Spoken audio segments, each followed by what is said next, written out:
नमस्कार दोस्तों, आपके अपने फेवरेट यूट्यूब चैनल पर आपका स्वागत है। मैं सुरेश कुमार एक बार फिर से आपके साथ। दोस्तों आज ITI second year electrician theory का पेपर लेके आए हैं, जो इस बार एग्जाम में इस प्रकार क्वेश्चन पूछे जाएंगे। तो दोस्तों वीडियो को लास्ट तक जरूर देखना, क्योंकि काफ़ी क्वेश्चन है जो वापस से एग्जाम में रिपीट हो सकते हैं। साथ ही अगर आप आईटीआई सीबीटी एग्जाम की तैयारी कर रहे हो और पेपरों का एनालिसिस करना चाहते हो, तो पेपरों की पीडीएफ फाइल चाहते हो, तो आप इस चैनल के माध्यम से सभी प्रकार के पेपरों का एनालिसिस कर सकते हो। तो प्ले लिस्ट में जाओ, वहाँ पर सभी प्रकार के पेपर अवेलेबल है। ट्रेड थ्योरी के, वर्कशॉप क्वेश्चंस के, इम्प्लीमेंटेशन स्किल के, चाहे आप किसी ट्रेड से हो या किसी ईयर से हो। साथ ही अगर आपको पीडीएफ फाइल चाहिए तो डिस्क्रिप्शन जाइए, वहाँ पर टेलीग्राम ग्रुप ज्वाइन करो, वहाँ पर सभी प्रकार के पेपरों की पीडीएफ फाइल अवेलेबल है। तो दोस्तों अगर चैनल को पहली बार देख रहे हो तो सब्सक्राइब जरूर करना, बेल आइकन को प्रेस करना, जिससे आपको सभी क्लासों का नोटिफिकेशन मिल जाएगा। अब आज 1 तारीख हो चुकी है, कल का वक्त और बचा है, तो आज या कल में हम 2 या 3 पेपर जरूर डालेंगे आईटीआई सेकेंड ईयर इलेक्ट्रीशियन के। तो आप जहाँ तक हो सके पूरे पेपरों का एनालिसिस करके जाओ और इस वीडियो को अपने दोस्तों के साथ जरूर शेयर करो, जिससे एग्जाम में उनको भी प्रॉफिट मिले। तो स्टार्ट करते, ज़्यादा वक्त खराब न करें। लगभग आपके 50 क्वेश्चन है, तो वीडियो में लास्ट बने रहना, क्योंकि क्या पता कौन सा क्वेश्चन वापस से एग्जाम में आ जाए। तो स्टार्ट करते हैं और आपका पहला क्वेश्चन आ रहा है दोस्तों, जिन केबलों में इस्पात की आर्मिंग होती है उस केबल को कैबिनेट के साथ खालिस्तान के द्वारा जोड़ा जाता है। तो बताओ दोस्तों उसको किसके द्वारा जोड़ा जाता है? तो दोस्तों उसे गलैंड के द्वारा जोड़ा जाता है। यानी करेक्ट आंसर क्या आएगा इसमें? तो इसमें राइट आंसर आएगा बी। ठीक है दोस्तों, अगला क्वेश्चन है दोस्तों, क्वेश्चन नंबर 2 है दोस्तों। क्वेश्चन क्या है? कंट्रोल कैबिनेट में 3 फेज 415 वोल्ट की पावर परिपथ में प्रयुक्त केबल का रंग होता है। तो बताओ दोस्तों उसका रंग किस प्रकार का होगा? तो दोस्तों उसका रंग होगा काला। क्या होगा? काला। अगला क्वेश्चन है, कंट्रोल केबल में केबलों की संख्या अधिक होने पर केबल को बिछाना चाहिए। तो बताओ दोस्तों केबलों को किस प्रकार बिछाएंगे? तो कैबिनेट के अंदर पीवीसी चैनल में बिछाएंगे। यानी राइट आंसर क्या आएगा? ए। अगला क्वेश्चन है, कंट्रोल परिपथ में डीसी सप्लाई के ऋणात्मक केबल का रंग होता है। तो बताओ दोस्तों ऋणात्मक केबल का रंग कैसा होगा? तो दोस्तों इसमें ऋणात्मक केबल का रंग होगा सफ़ेद। क्या होगा? सफ़ेद। अगला क्वेश्चन है, कंट्रोल कैबिनेट में निम्न वोल्ट 1 वोल्ट या 5 वोल्ट के प्रयुक्त केबल होती है। तो बताओ दोस्तों कौन सी केबल होगी इसके लिए? दोस्तों वो आपकी पीवीसी इंसुलेटेड स्क्रीन केबल होगी। यानी right answer C. Question number आपका 6 दोस्तों, और क्वेश्चन क्या है आपका 6 नंबर क्वेश्चन है दोस्तों आपका, निम्न चित्र में दर्शाया गया इस स्टार्ट पुश बटन को रिलीज करने के बाद कॉन्टैक्टर कुंडली ऊर्जित रहेगी। इस ऊर्जित यानी उत्तेजित रखने के लिए चित्र में प्रयुक्त तत्व खालिस्तान का प्रमुख कार्य है। तो बताओ दोस्तों इसका प्रमुख कार्य क्या है? तो दोस्तों इसका प्रमुख कार्य है जो इसमें कार्य करिए, ये आपका C1 बाग कार्य करेगा। तो राइट आंसर क्या आएगा? डी। अगला क्वेश्चन है दोस्तों, क्वेश्चन नंबर 7 आपका क्वेश्चन क्या है? क्वेश्चन आपका कॉन्टैक्टर में प्रयुक्त आर्मेचर क्रोड होता है। तो बताओ दोस्तों इसमें प्रयुक्त आर्मेचर क्रोड कौन सा होगा? तो दोस्तों वो पटलित सिलिकॉन स्टील का होगा। यानी राइट आंसर क्या आएगा? सी। अगला क्वेश्चन है, शॉर्ट सर्किट दोष से बचने के लिए कंट्रोल कैबिनेट में प्रयोग की जाने वाली युक्ति है। तो बताओ दोस्तों यहाँ पर कौन सी केबल यूज करेंगे? तो दोस्तों यहाँ पर जो इस केबल में जो यूज करेंगे वो होता है आपका MCB यानी मिनिएचर सर्किट ब्रेकर। इससे क्या होता है कि शॉर्ट सर्किट दोष से बचा जा सकता है। तो right answer A.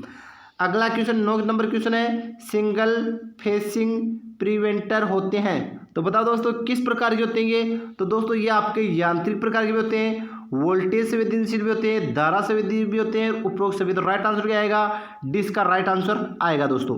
Question number 10 है दोस्तों, मोटर परिपथ में एक विश्वसनीय सिंगल फेज प्रिवेंटर लगा होने पर यदि मेन सप्लाई के फेज अनुक्रम बदल जाए तो क्या होगा? तो बताओ दोस्तों क्या होगा अगर उसके फेज अनुक्रम बदल जाए? तो मोटर नहीं चलेगी। तो राइट आंसर सी दोस्तों। क्वेश्चन नंबर 11 की बात करें दोस्तों, क्वेश्चन नंबर 11 आपका, एक मिनट दोस्तों, क्वेश्चन नंबर 11 है दोस्तों आपका, और क्वेश्चन क्या है?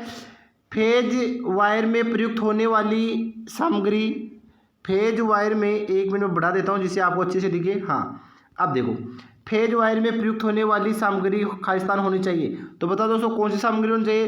तो वो उच्च प्रतिरोध और निम्न गणनांक वाली होनी चाहिए दोस्तों। अगला क्वेश्चन नंबर 12 है दोस्तों, पावर ट्रांजिस्टर थायरिस्टर की अपेक्षा क्या होता है दोस्तों? तो बताओ दोस्तों किस प्रकार होगा वो? तो दोस्तों वो अधिक स्विचिंग स्पीड वाले होते हैं। Right answer A. Question number 13 है दोस्तों, एक बीजेटी यानी बाइपोलर जंक्शन ट्रांजिस्टर में खालिस्तान होता है। तो बताओ दोस्तों क्या होता है इसमें? तो दोस्तों इसमें होता है 3 परत वाला। Right answer C. Question number 14 है दोस्तों, बीजेटी का emitter base junction forward bias और base collector junction reverse bias में कौन से क्षेत्र में होता है? तो बताओ दोस्तों कौन से क्षेत्र में होगा? तो दोस्तों वो हमेशा सक्रिय क्षेत्र में होगा। अब सक्रिय क्षेत्र यानी उत्तेजित क्षेत्र कौन सा होता है? तो वो आपका एमिटर होता है दोस्तों। अगला क्वेश्चन है क्वेश्चन नंबर 15, इसमें मोसफेट को पीसीबी में लगाते समय सावधानी अपनाई जाती है। तो बताओ दोस्तों कौन सी सावधानी अपनाई जाती है? तो दोस्तों तकनीकी को अपने हाथ को मेटल रिंग लगाकर अर्थ कर लेना चाहिए। Right sir. अगला क्वेश्चन है तो अगला आंसर है दोस्तों, सोल्डरिंग आयरन का अर्थ होना चाहिए। ये भी सही है। अगला है मोसफेट की सभी लीड एक धातु रिंग द्वारा लघुपति कर लेनी चाहिए। सोल्डरिंग के बाद धातु रिंग उतार लेनी चाहिए। ये भी राइट है। तो इसका राइट आंसर आएगा दोस्तों डी। 15 क्या आ रहा है? 15 का राइट आंसर आ रहा है डी। क्वेश्चन नंबर 16 है दोस्तों, और क्वेश्चन नंबर 16 क्या है? एसी ड्राइव के अंदर डीसी को एसी में परिवर्तित करने व आवश्यक आवृत्ति प्राप्त करने के लिए परिपथ में उपयोग होने वाली युक्ति है। तो बताओ दोस्तों इसमें उपयोग होने वाली युक्ति कौन सी आएगी? तो दोस्तों ये आएगी 1 GBT। ठीक है दोस्तों, right answer C. Question number 17 दोस्तों, यदि शंट मोटर की केवल आर्मेचर वोल्टेज को कंट्रोल किया जाए तो शंट मोटर केवल, तो बताओ दोस्तों शंट मोटर केवल क्या होगा? तो सामान्य से कम चाल प्राप्त कर सकते हैं। तो right answer A. Question number आपका 18 है, निम्न चित्र में डायोड CR6 का कार्य है। तो बताओ दोस्तों इस डायोड का क्या कार्य है? कौन सी का? CR6। तो CR6 डायोड नंबर आपका कौन सा डायग्राम में देखो दोस्तों? तो CR6 दोस्तों कहाँ दिखाई दे रहा है? CR6, ये CR1 और ये आ गया, और CR6 ये डायोड। दोस्तों ये डायोड बताओ किस कार्य के लिए लगाया गया है? दोस्तों ये डायोड आपका फील्ड में धारा अग्र दिशा में प्रवाहित करना और धारा प्रवाह बनाए रखने के लिए कराया जाता है। तो राइट आंसर क्या आएगा? ए। अगला क्वेश्चन है क्वेश्चन नंबर 19 दोस्तों, और क्वेश्चन क्या आपका, परमानेंट मैग्नेट डीसी मोटर में ड्राइव में क्या होता है दोस्तों? अगला ये पूछ रहा है। तो दोस्तों फील्ड सप्लाई यूनिट की आवश्यकता नहीं होती है, इसकी ध्यान रखना, किसकी? परमानेंट मैग्नेट की। अगला क्वेश्चन है, मोटर कंट्रोल में उच्च तापमान पर मोटर को स्टॉप करने के लिए जो युक्ति कंट्रोल सर्किट में उपयोग की जाती है वह है। तो बताओ दोस्तों वह कौन सी युक्ति है? तो दोस्तों वो आपकी थर्मोस्टर युक्ति होती है। तो राइट आंसर सी। अगला क्वेश्चन नंबर 21 की बात करें दोस्तों। क्वेश्चन नंबर 21 है, एक 3 फेज मोटर की वेरिएबल फ्रीक्वेंसी ड्राइव यानी VFD सिस्टम द्वारा कॉन्टेक्टर सहित वायरिंग करने के बाद ड्राइविंग में डाटा फील्ड करने की प्रक्रिया कहलाती है। तो बताओ दोस्तों ये प्रक्रिया क्या कहलाएगी? तो दोस्तों ये प्रक्रिया कहलाती है आपकी QC। क्या कहलाएगी? QC। Right answer B. Question number 22 number है दोस्तों। क्वेश्चन क्या है अच्छे से देखो, अगर साफ नहीं देख रहे तो आप इसका साइज बढ़ा लेना, कोई दिक्कत नहीं है। निम्न चित्र एक इलेक्ट्रॉनिक्स कंट्रोल सर्किट दिखाया गया है। इस चित्र में प्रयुक्त F1 का नाम व कार्य बताइए। दोस्तों F1 का नाम व कार्य पूछ रहा है। तो दोस्तों F1 आपका है जो क्या है? F1 आपका ऊपर ये लगा हुआ है, सभी को पता है ये क्या है? फ्यूज।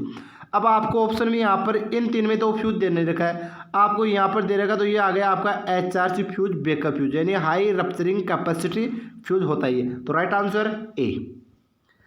अगला क्वेश्चन है दोस्तों, और क्वेश्चन क्या आपका, निम्न चित्र में एक रिले द्वारा बना ऑटोमेटिक वोल्टेज स्टेबलाइजर का वायरिंग डायग्राम दिखाया गया है। दोस्तों ये आपका वायरिंग डायग्राम दिखाया गया है। तो चित्र का अवलोकन कर बताइए कि जब ऑटो ट्रांसफार्मर के बिंदु ए से आउटपुट सप्लाई 3 पिन सॉकेट को मिलेगी तो ट्रांसफार्मर कार्य करेगा। तो बताओ दोस्तों ट्रांसफार्मर इस वक्त क्या कार्य करेगा? तो वो स्टेप अप ट्रांसफार्मर की तरह कार्य करेगा। Right answer A. Question number 24 number दोस्तों। क्वेश्चन क्या आपका 24 नंबर, यदि घोषित प्रदाय वोल्टेज से लाइन वोल्टेज अधिक आ रही है तो स्टेबलाइजर में कौन सी रिले कार्य करेगी? तो बताओ दोस्तों कौन सी रिले करेगी? तो वो आपकी बक रिले कार्य करेगी। Right answer A. अब दोस्तों बक रिले क्या होती है? यानी इसे बकोलज रिले भी कहते हैं। तो हो गई आपका राइट आंसर ए। अगला आपका 25 नंबर क्वेश्चन है, यदि निम्नलिखित परिस्थिति उत्पन्न हो जाए और यूपीएस इन्वर्टर को ऑटोमेटिक रूप से शट ऑफ हो जाना चाहिए, तो दोस्तों बताओ किस परिस्थिति में वो शट ऑफ हो जाएगा दोस्तों? तो वो ओवरलोड हो जाए, वह उपरोक्त ए बी सी ये भी आ जाएगा, यानी मुख्य सप्लाई उपलब्ध हो, या बैटरी वोल्टेज एक सीमा से कम हो जाए, या तापमान विशिष्ट तापमान से अधिक हो जाए। राइट आंसर क्या आएगा? डी। अगला क्वेश्चन है 26 नंबर, बैटरी को बिना कार्य में लेते समय उसे तरोताज़ा रखने के लिए खाली स्थान पर रखना पड़ता है। तो बताओ दोस्तों कहाँ पर रखना पड़ता है उसे? तो दोस्तों उसे हमेशा ट्रिकल चार्जिंग पर चार्ज करना चाहिए। ट्रिकल चार्जिंग क्या होती है दोस्तों? अधिक समय देकर बैटरी को चार्ज करना, यानी कम मान की विद्युत द्वारा अधिक समय देकर बैटरी को चार्ज करना ट्रिकल चार्जिंग कहलाती है। जिससे क्या होता है कि बैटरी में बहुत कम दोष पैदा होता है, कोई दोष नहीं। अगर आप बूस्टिंग चार्जिंग करोगे तो बूस्टिंग चार्जिंग क्या होती है दोस्तों? यानी अधिक मान की विद्युत द्वारा और कम समय बैटरी को चार्ज करना क्या है? बूस्ट आएंगे। इसमें क्या होता है? आपका बकलिंग दोष हो जाता है, जिससे आपकी प्लेटें मुड़ जाती है। तो इसका राइट आंसर क्या आएगा? सी। अगला क्वेश्चन है, इमरजेंसी लाइट सर्किट में बैटरी को चार्ज करने के लिए रेक्टिफायर की गई एसी और डीसी को समूत करने के लिए फिल्टर कैपेसिटर लगाया जाता है, उसकी सामान्य क्षमता होती है। तो उस फिल्टर परिपथ की सामान्य क्षमता दोस्तों क्या होगी? तो वो दोस्तों 1000 माइक्रोफैरड होगी। तो right answer B. Question number 28 number है दोस्तों। 28 नंबर क्वेश्चन क्या है? यूपीएस का पूरा नाम है। तो बताओ दोस्तों यूपीएस का पूरा नाम क्या होगा? तो दोस्तों ये होगा यूनिपोलर पावर सप्लाई। तो right answer A. Question number 29 है, यूपीएस को वर्गीकृत किया जाता है। तो बताओ दोस्तों किस प्रकार वर्गीकृत किया जाता है? तो दोस्तों ऑफलाइन व ऑनलाइन के आधार पर इसको वर्गीकृत किया जाता है। तो राइट आंसर क्या आएगा? ए। क्वेश्चन नंबर आपका दोस्तों 30 नंबर आ चुका है और क्वेश्चन क्या आपका? क्वेश्चन आपका निम्न चित्र में एक ऑनलाइन यूपीएस का सामान्य सिंगल लाइन ब्लॉक डायग्राम दिखाया गया। चित्र में 1 व 2 कौन से पार्ट को दर्शा रहे हैं? तो बताओ दोस्तों 1 व 2 कौन से पार्ट को दर्शा रहे हैं? तो बता सकते हो दोस्तों। तो आपका 1 और 2 नंबर है वो आपका इनपुट ट्रांसफॉर्मर व इनपुट फिल्टर दर्शा रहा है। यानी ये तो क्या हो गया आपका फिल्टर परिपथ, और ये क्या आ गया आपका ट्रांसफॉर्मर। तो ये आ गया आपका ट्रांसफॉर्मर। राइट आंसर क्या आ रहा है? डी। अगला क्वेश्चन है दोस्तों आपका 31 नंबर और 31 नंबर क्वेश्चन क्या है? एसी 3 फेज मोटर को खोलकर ओवरहाल करना, वाइंडिंग को साफ सूखी हवा के साफ करना, मोटर को इंसुलेशन की जांच करना, स्टेटर व रोटर के मध्य वायु अंतराल की जांच करना, और बीयरिंग की नई उचित ग्रेड की ग्रीस बनना इत्यादि प्रक्रम अनुरक्षण के प्रक्रम होते हैं दोस्तों। तो बताओ दोस्तों इसका राइट आंसर क्या आएगा? तो ये क्या होता है? वार्षिक, यानी इन्हें साल में एक बार किया जाता है। अगला क्वेश्चन है, ऊर्जा का प्राथमिक स्रोत है। तो बताओ दोस्तों ऊर्जा का प्राथमिक स्रोत क्या होगा? तो वो सूर्य होगा। Right answer A. अगला क्वेश्चन है, एक केडब्ल्यूएस में क्या होता है? एक केडब्ल्यू इसमें कितना KCL होता है ये पूछ रहा है दोस्तों। तो मेरे हिसाब से जूल होगा। 1 किलोवाट में कितना जूल होता है? तो दोस्तों वो कितना किलोवाट होता है, कितना जूल होता है? तो बताओ दोस्तों वो कितना होगा? तो दोस्तों वो होता है आपका 800 KCL। ये क्या दे रखा है देखो, सिस्ट क्लियर नहीं है, लेकिन इसका राइट आंसर ये आएगा दोस्तों। सॉरी इसके लिए ये क्लियर नहीं हो पा रहा है। अगला क्वेश्चन है दोस्तों, परिचालक और अनुरक्षण में सबसे सस्ता प्लांट होता है। तो बताओ दोस्तों कौन सा होगा वो? तो दोस्तों वो होता है आपका हाइड्रो इलेक्ट्रिक प्लांट। यानी वो क्या होता है, उसके अनुरक्षण की कम आवश्यकता होती है और परिचालक भी उसकी कम होती है दोस्तों। अगला क्वेश्चन है 35 नंबर, तापीय शक्ति केंद्र में जल शोधन विभाग का कार्य है। तो बताओ दोस्तों जल शोधन विभाग का कार्य क्या है दोस्तों? तो दोस्तों वो होता है आपका बॉयलर के लिए भरण पानी की व्यवस्था करना, राइट। पीने के पानी का शोधन करना, ये भी राइट। टर्बाइन को ठंडा रखना, ये भी राइट है। तो उपरोक्त दोस्तों इसमें आएगा ए व बी, यानी ठंडे टर्बाइन ये नहीं आएगा दोस्तों, ऊपर वाले ए व बी आएगी। तो right answer D. Question number 36 की बात करें दोस्तों। क्वेश्चन क्या आपका? क्वेश्चन है दोस्तों, एक थर्मल पावर प्लांट की संपूर्ण दक्षता लगभग होती है। तो बताओ दोस्तों कितनी उसकी संपूर्ण दक्षता? तो वो होती है आपकी 25 से 26%। अगला क्वेश्चन है, थर्मल पावर स्टेशन में सुपर हीटर खालिस्तान को गर्म करता है। तो बताओ दोस्तों किसको गर्म करता है वो? तो दोस्तों वो आपके भाप से गर्म करता है। तो राइट आंसर अगला क्वेश्चन है 38 नंबर। भारत में एक सुपर थर्मल पावर प्लांट में उपयोग में इकाई क्षमता क्या होती है दोस्तों? तो बताओ दोस्तों उसकी क्षमता क्या होगी? तो वो होती है दोस्तों आपको 500 मेगावाट। क्वेश्चन नंबर 39 नंबर है। डीजल शक्ति केंद्रों में अल्टरनेटर होते हैं। तो बताओ दोस्तों डीजल शक्ति केंद्रों में अल्टरनेटर होते हैं। तो बताओ दोस्तों कैसे होते हैं? तो दोस्तों वो होते हैं आपके सेल्फ एक्साइटर व ऑटोमेटिक रेगुलेटिंग। क्वेश्चन नंबर 40 है दोस्तों, और क्वेश्चन क्या है? गैस टरबाइन में उपयोग होने वाले ईंधन होते हैं। तो बताओ दोस्तों गैस टरबाइन में उपयोग होने वाले ईंधन होते हैं। तो बताओ दोस्तों कौन से होंगे वो? तो दोस्तों वो आपके पृथक एक्साइट वाले होते हैं। तो ये भी नहीं होता है सेल्फ एक्साइट, ये भी नहीं होता है सेल्फ एक्साइट ऑटो, ये भी नहीं होता। इसमें आएगा उपरोक्त में से कौन नहीं। राइट आंसर क्या आएगा? तो दोस्तों इसमें आएगा आपका सेल्फ स्टार्ट, तो पृथक। तो इसमें दोस्तों ये आपके सेल्फ स्टार्ट, सेल्फ एक्साइटेड व ऑटोमेटिक रेगुलेटिंग ये आएंगे दोस्तों। राइट आंसर दोस्तों इसका क्या आएगा? सी इसका राइट आंसर आएगा। क्वेश्चन नंबर 40 है दोस्तों। गैस टरबाइन में उपयोग होने वाले ईंधन होते हैं। तो बताओ दोस्तों इसमें कौन से ईंधन आएंगे? तो दोस्तों इसमें आपके आएंगे गैसीय व द्रव्य। तो राइट आंसर क्या आएगा? डी, यानी ए और बी दोनों। क्वेश्चन नंबर 41 है दोस्तों। गैस टरबाइन में जलते हुए ईंधन में से आगे कुछ वायु प्रवेश कराई जाती है ताकि टरबाइन में प्रवेश करने वाले दहन उत्पादन के तापमान को कम किया जा सके। टरबाइन में प्रवेशित दहन उत्पादन का तापमान लगभग होता है। तो बताओ दोस्तों इसका तापमान कितना होगा? तो वो 650 डिग्री से लेकर 825 डिग्री सेंटीग्रेड तक होता है। क्वेश्चन नंबर 42 नंबर है दोस्तों। जल विद्युत शक्ति केंद्रों में अवधारण नल होता है, यानी इसका पेनस्टॉक होता है। तो बताओ दोस्तों कैसा होता है? तो वो आपका अग्रताल या हिलो तालाब और टरबाइन के वर्त लेखा खोल को मिलाने वाला पाइप होता है। तो right answer A. Question number 43 number है दोस्तों, और क्वेश्चन क्या है? परमाणु शक्ति केंद्र में प्रयोग होने वाले मंदक में निम्नलिखित गुण होने चाहिए। तो बताओ दोस्तों इसमें कौन से गुण होने चाहिए? तो दोस्तों इसमें क्या होता है कि आपका द्रवावस्था वाला मंदक निम्न का उत्थानांक होना चाहिए, वह उपरोक्त ए बी सी तीनों है। तो राइट आंसर क्या आएगा दोस्तों इसमें? डी। क्वेश्चन नंबर 44 नंबर है दोस्तों, और क्वेश्चन क्या आपका? सभी शक्ति केंद्रों में तुलनात्मक रूप से सबसे कम ईंधन को मात्रा खर्च करने वाला केंद्र है। तो बताओ दोस्तों ये कौन सा केंद्र आएगा? तो दोस्तों वो आता है आपका नाभिकीय power plant. Question number 45 number है। सौर ऊर्जा से पानी शुद्ध करने वाले उपकरण को खालिस्तान के नाम से पुकारा जाता है। तो बताओ दोस्तों ये किस नाम से पुकारा जाएगा? तो दोस्तों इसे सौर विलयनीकरण संयंत्र के नाम से जानते हैं। राइट आंसर सी।